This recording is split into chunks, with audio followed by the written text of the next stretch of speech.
Boa noite. Você confere agora as notícias que são destaque em Minas nesta sexta-feira. Polícia ainda não capturou o restante da quadrilha que aterrorizou Uberaba ontem de madrugada. A operação de busca continua em várias cidades. As forças de segurança aqui do estado vão contar o que está sendo feito para combater explosões em agências bancárias. 6 pessoas foram presas durante fiscalização em postos de combustíveis na Grande BH. PM estoura cativeiro de traficantes e liberta mãe e 2 filhos. Carga de brinquedos que foi roubada e vendida em site é recuperada pela polícia. Presidente da Câmara dos Deputados, Rodrigo Maia, visita a PAC Mineira com a ministra do STF, Carmen Lúcia, para conhecer o método de recuperação de preços. Mineirão será palco do jogo mais esperado da Copa América até aqui, Brasil e Argentina.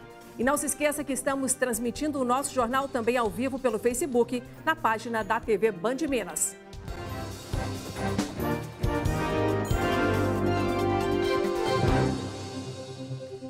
As polícias civil e militar continuam tentando capturar os bandidos que fugiram ontem após deixar os moradores de Uberaba em pânico ao tentar explodir uma agência bancária. Os serviços públicos voltaram a funcionar. Essas são as marcas deixadas pela quadrilha que aterrorizou Uberaba na madrugada de ontem. Na manhã de hoje, funcionárias de uma empresa terceirizada que presta serviço ao banco juntaram os cacos de uma das portas destruídas. Apesar do susto, as atividades na agência e no comércio na Avenida Leopoldino de Oliveira voltaram à normalidade. Perfeito, funcionou tranquilo. Atendimento normal, tranquilo. Hoje está mais calmo, né? Ontem o povo estava tudo assustado, né? Muito tiro. Segundo a Federação Nacional dos Bancos, no ano passado, 171 agências foram atacadas por criminosos no Brasil, dessas 95 em Minas Gerais. Já esse ano, somente no estado, 24 bancos foram alvo de criminosos. Nessa ação da última madrugada, esses 10 bandidos foram presos após troca de tiros com a PM.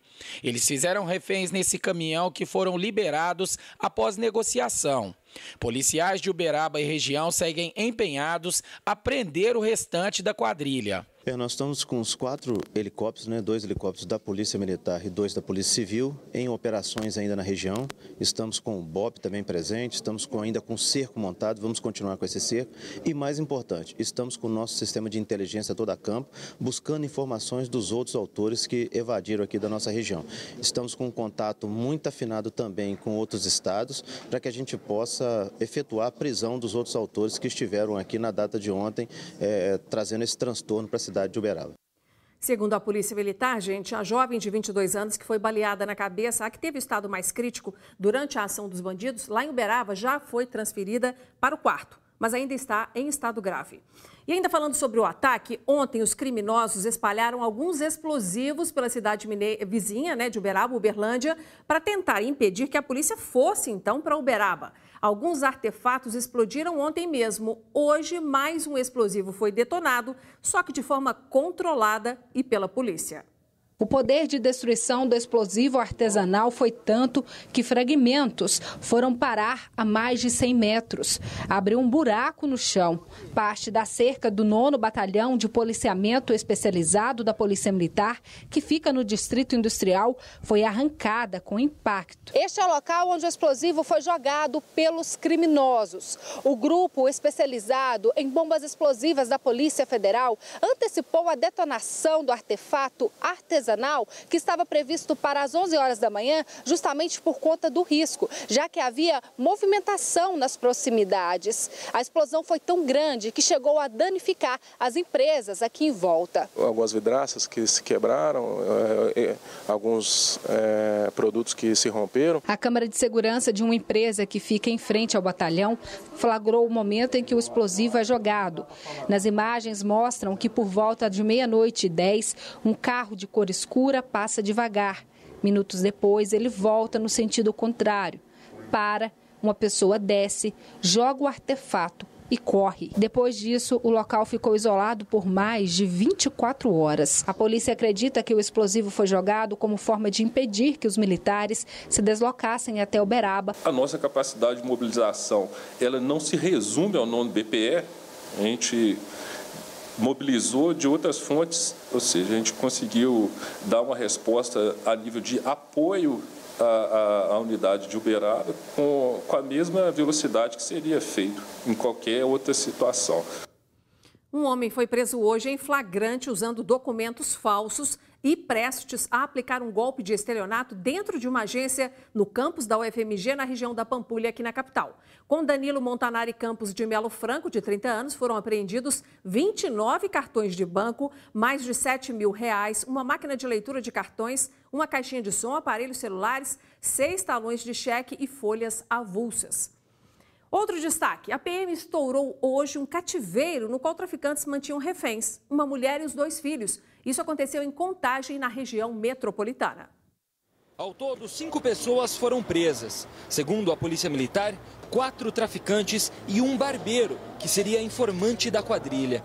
Eles mantiveram uma mulher e seus 2 filhos, um de 6 meses e o outro de 4 anos, em cárcere privado nessa última noite. Os traficantes sequestraram a mulher porque estavam desconfiados que ela estaria os delatando. Eles confessaram à polícia que raspariam a cabeça da vítima e, na sequência, iriam matá-la. O crime só não foi concretizado porque esses marginais estariam escondidos em Ribeirão das Neves. Quando eles começaram o deslocamento para cá, que nós fomos avisados. Essa mulher, ela nos confessou que trabalhou também nesse mesmo ponto de venda de drogas e que esses marginais estariam desconfiando dela, que estariam repassando informações a policiais que trabalham na região. Ela ficou presa em uma casa no Jardim Laguna, em Contagem. A polícia prendeu a quadrilha no momento em que 2 traficantes chegavam para ajudar na execução. No local foram apreendidos 290 pinos de cocaína, 52 buchas de maconha, munições para fuzil, além de celulares. Quando eles perceberam a presença policial, eles tentaram ainda dispensar outra sacola contendo mais tubos de cocaína pela janela lateral da casa. Quando nós ingressamos no imóvel, foi encontrado mais 2 indivíduos, sendo um gerente e o outro responsável pela casa, e encontramos a vítima trancada em um quarto com suas 2 crianças. Os presos podem responder por tráfico de drogas e sequestro e cárcere privado. Um motorista foi preso na madrugada de hoje depois de tentar fugir da polícia e bater na fachada de um prédio ali na região da Pampulha, aqui em Belo Horizonte. De acordo com os policiais, o homem aparentava estar embriagado. Ele tentou escapar aí dos policiais e começou a dirigir pelas ruas em zigue-zague. Os policiais atiraram no pneu e ele perdeu o controle da direção, atingindo a entrada do prédio residencial, provocando muitos estragos. Após atendimento médico, o motorista foi levado para a delegacia. 6 pessoas foram presas durante uma operação da Polícia Civil realizada em postos de combustíveis da região metropolitana da capital. Foram identificadas fraudes nas bombas e na qualidade da gasolina. A pena pode chegar a 5 anos de prisão. O resultado da Operação Ciclo de Otto foi divulgado durante uma entrevista coletiva. Dos 5 postos fiscalizados, 4 apresentaram irregularidades administrativas e 1 apresentou indícios de fraudes nas bombas. Nós vamos fazer uma análise em um laboratório especializado para efetivamente a gente determinar qual que era o valor que estava sendo adulterado. O que o Instituto de Pesos e Medidas constatou foi que a quantidade de combustível que chegava no tanque do veículo era diferente da que aparecia no visor da bomba. Essa diferença, em alguns casos, pode ter chegado a até 13% menos. Segundo a Polícia Civil, 6 pessoas que trabalhavam no posto às margens da Fernão Dias, no bairro Amazonas, em Contagem, foram levadas para a delegacia.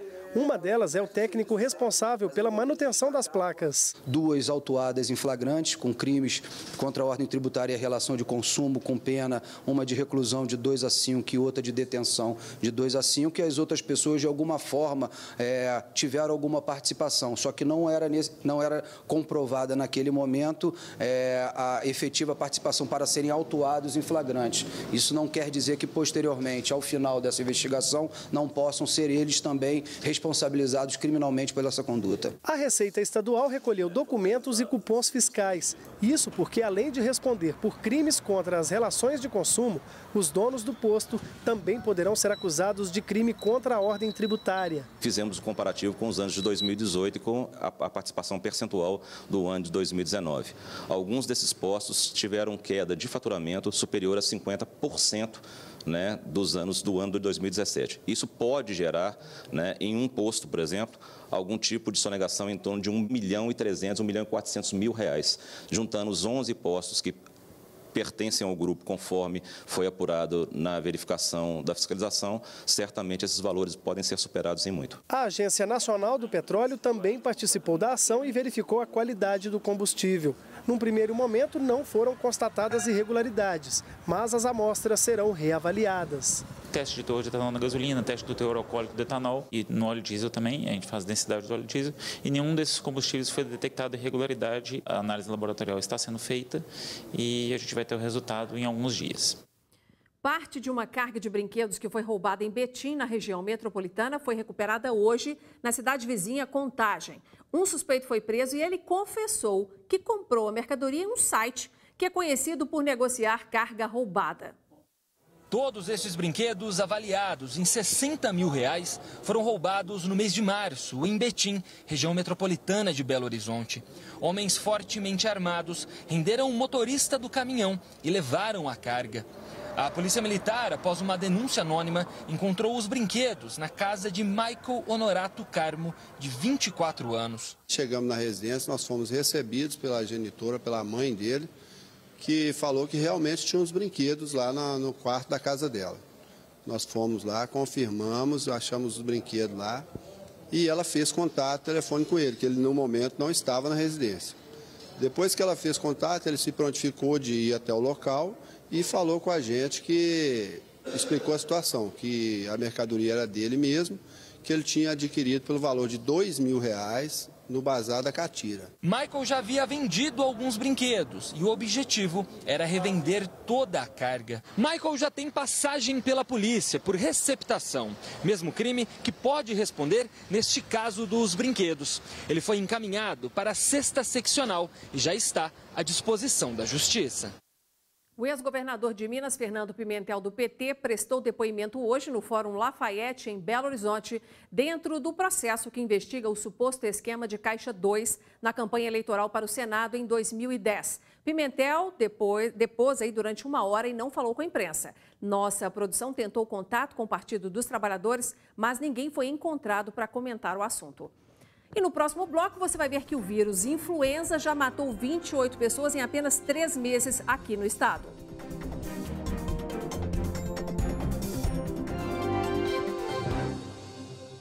Hora do futebol. A gente fala agora da Copa América, porque na próxima terça-feira o Brasil joga aqui no Mineirão, já com o adversário definido. Quem conta pra gente os detalhes desse desafio é o nosso repórter e comentarista André Salles. Boa noite, André. Boa noite, Inácia. Boa noite para todo mundo. André deu a Argentina em cima da Venezuela hoje e eu quero saber quando que Los Hermanos vão chegar aqui a BH para se preparar para esse clássico internacional. Pois é, Inácia, é o que todo mundo esperava, né? Um Brasil e Argentina aqui no Mineirão vai ser um grande jogo. A gente já espera os argentinos amanhã, o Brasil chega hoje à noite ainda. E aí a Argentina realmente passou com méritos, né? Acabou vencendo a Venezuela bem. Tudo bem que começou fazendo um gol bem cedo, né? Com o Lautaro, um golaço, diga de passagem. E aí contou com a falha de um goleiro que vinha muito bem. Estava até sendo cotado para ir para a Europa. Enfim, acabou falhando. O Lo Celso aproveitou. 2-0 Argentina e nós vamos ter esse grande jogo no Mineirão. A cidade vai parar, viu, Inácia? E a gente vai cobrir de pertinho para trazer as informações para o nosso telespectador. Obrigada, viu, André? Com certeza. Então, sempre o Brasil passar, né? Tá certo. Obrigada, então. Bom, gente, agora trazemos um outro assunto para você. 23 mortes provocadas pelo vírus influenza foram registradas em apenas 3 meses aqui no estado. Em Belo Horizonte foram 8 óbitos. O número de casos costuma aumentar nessa época do inverno, mas alguns cuidados e principalmente a prevenção podem evitar o surgimento ou o agravamento da doença. Segundo especialistas, a influenza é uma infecção viral que afeta o sistema respiratório e pode se apresentar de várias formas e com diferentes intensidades, sendo leves ou até mesmo levando à morte. Este infectologista explica que influenza é sinônimo de gripe, uma gripe comum, mas que não pode ser ignorada. Esse vírus ele pode ser autolimitado, causando apenas uma infecção leve da garganta, das vias aéreas superiores, ou então ele pode se disseminar e causar infecções mais severas, principalmente a pneumonia. As pessoas mais debilitadas correm mais risco de ter essa evolução desfavorável. Dados das secretarias estadual e municipal de saúde mostram que neste ano 23 pessoas já morreram por conta da doença em Minas Gerais. Só em BH, local com maior número de casos registrados, são 8 mortes. Nós temos uma população maior, uma vigilância bem estruturada para a coleta do material oportunamente, e podermos identificar os casos de influenza. Especialistas alertam que o início da manhã e as noites são períodos que requerem mais cuidado da população nesta época do ano.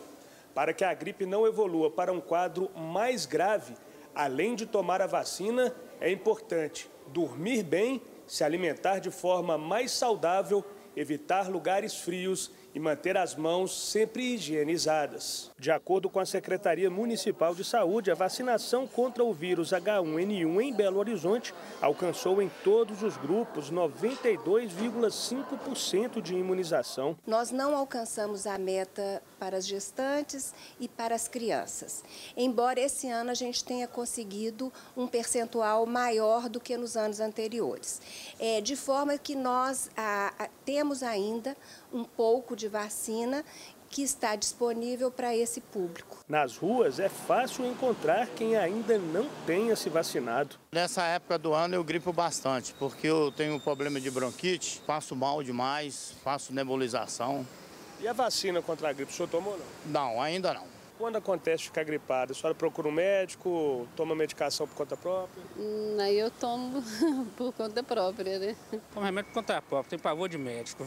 Existe uma vacina que cobre a maioria dos vírus que circulam no nosso meio e é extremamente efetiva, seja em diminuir as infecções, sejam dando a elas um contorno mais leve, mais suave. E voltamos a falar sobre as cenas de guerra que ocorreram na madrugada desta quinta-feira, lá em Uberaba, no Triângulo Mineiro, deixando a população apavorada. 10 bandidos foram presos, 7 reféns liberados, incluindo 3 feridos. Apesar da ação criminosa ter sido frustrada pela polícia, o medo de outros ataques em Minas permanece. Veja agora na reportagem da Luciana Viano o que as autoridades estão fazendo para impedir crimes desse tipo aqui no estado. Mais de 1 hora de tiroteio.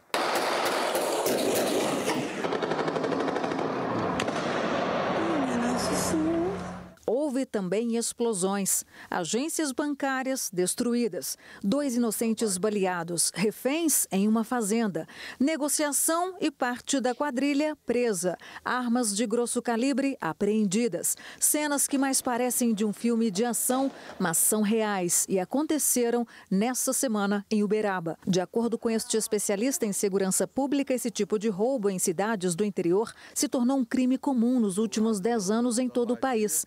O especialista afirma que a melhoria na economia em pequenas cidades passou a ser um atrativo para quadrilhas especializadas. Esse crime cresceu no bojo, por incrível que pareça, da melhoria econômica do interior do Brasil, das cidades do interior, onde a economia cresceu, o dinheiro passou a circular em maior quantidade, onde o agronegócio, de alguma maneira, fez com que os bancos também fossem para essas cidades. Então, foram criados alvos bastante atrativos, com muito dinheiro circulando.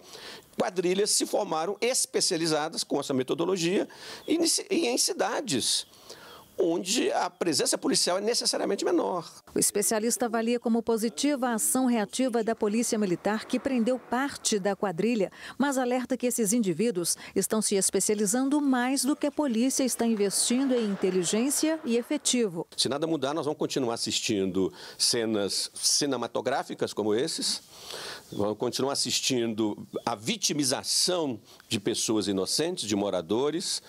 Certamente, muitas agências bancárias poderão ser retiradas de algumas cidades do interior, pela possibilidade maior de vitimização. O sentimento de medo e de insegurança tende a crescer na sociedade. Então, a tarefa é reagir. A Polícia Militar afirma que está preparada para combater esse tipo de crime. A nossa perspectiva é sempre de antever a qualquer crime, é prevenção.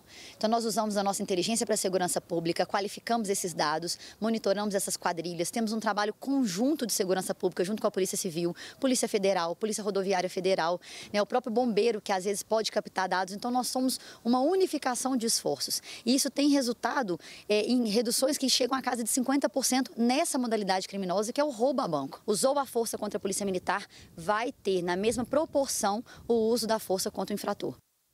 A Secretaria Estadual de Segurança Pública nos informou que está montando grupos locais de atuação integrada contra essas explosões aí a caixas eletrônicos. Ainda de acordo com a Secretaria, até o momento foram formados grupos em Ipatinga, Divinópolis, Patos de Minas, Uberlândia, Uberaba, Poços de Caldas, Pouso Alegre, Lavras, Sete Lagoas, Vespasiano e aqui em Contagem. Mais de 3 toneladas de maconha foram apreendidas dentro de um caminhão na BR-251 em Montes Claros, no norte de Minas. A droga estava camuflada em meio à carga de repolho. Segundo a Polícia Rodoviária Federal, o caminhão foi abordado em uma fiscalização de rotina e também levava 50 quilos de cocaína. Essa é a segunda maior apreensão de maconha neste ano aqui no estado. O motorista contou que levava a droga do Paraná para o Sergipe. E depois do intervalo, o presidente da Câmara dos Deputados, Rodrigo Maia, vem a BH e visita a PAC em Nova Lima com a ministra do STF, Carmen Lúcia. O presidente da Câmara dos Deputados, Rodrigo Maia, visitou hoje a APAC de Nova Lima, na Grande BH, acompanhado aí da ministra do Supremo Tribunal Federal, Carmen Lúcia. A visita foi motivada pelo interesse em conhecer a metodologia de trabalho da APAC, a Associação de Proteção e Assistência ao Condenado, que trabalha para recuperar e reintegrar condenados. A reincidência de presos na APAC é de cerca de 15%, enquanto no sistema prisional tradicional atinge 70%. Está visitando um projeto como esse e outros projetos em outras áreas, mas também na área de segurança, ou na área de educação, na área de saúde, conhecer os problemas e as soluções é importante para que a gente possa construir leis melhores para o Brasil. Rodrigo Maia também falou da urgência da reforma da Previdência. Acho que a gente tem que ter paciência na inclusão dos governadores. Acho que até terça a gente tem tempo para dialogar com quase todos e tentar avançar no texto que, de fato, dá uma solução para a Previdência de todos, não apenas do governo federal. Trabalhar para que a comissão mantenha o texto do relator, que a gente não tenha nenhum tipo de problema, um destaque que tire economia, né? A gente está tendo uma pressão final aí de algumas categorias, que é uma articulação coletiva. Eu acho que o Brasil, ninguém é a favor da reforma da Previdência, todo mundo sabe que ela é necessária, né? E acho que é uma construção coletiva. O presidente tem papel nisso, ajuda nisso, o parlamento comanda a votação, mas eu acho que é uma participação coletiva, a compreensão de todos, mas principalmente da maioria da sociedade. A festa junina do Mercado Central de BH, que estava marcada para esta noite, foi adiada por determinação do Corpo de Bombeiros. Segundo a corporação, os organizadores do evento não apresentaram projetos de segurança exigidos e, por isso, a comemoração não foi autorizada. Em nota, a direção do mercado disse que a festa foi remarcada para o dia 28 de julho. Quem já adquiriu ingresso pode guardar para a nova data ou pedir a devolução dos 3 quilos de alimentos por ingresso no posto de troca do Mercado Central.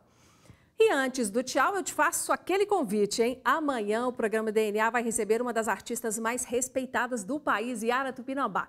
Ela nasceu em Montes Claros, no norte de Minas, e já completou 87 anos e continua trabalhando com um vigor invejável. Yara tem 105 painéis e murais espalhados por inúmeras cidades brasileiras e 7 foram tombados pelo Patrimônio Histórico e Artístico de Belo Horizonte. A mais nova exposição da artista Yara Tupinambá, Uma Vida na Arte, obras de 1957 a 2019, traz 106 obras de diversas fases da carreira da artista, que já completou 60 anos. Na conversa com Paulo Navarro, ela conta detalhes dessa trajetória marcada por tanto sucesso. O DNA é amanhã, às 18h50, não perca.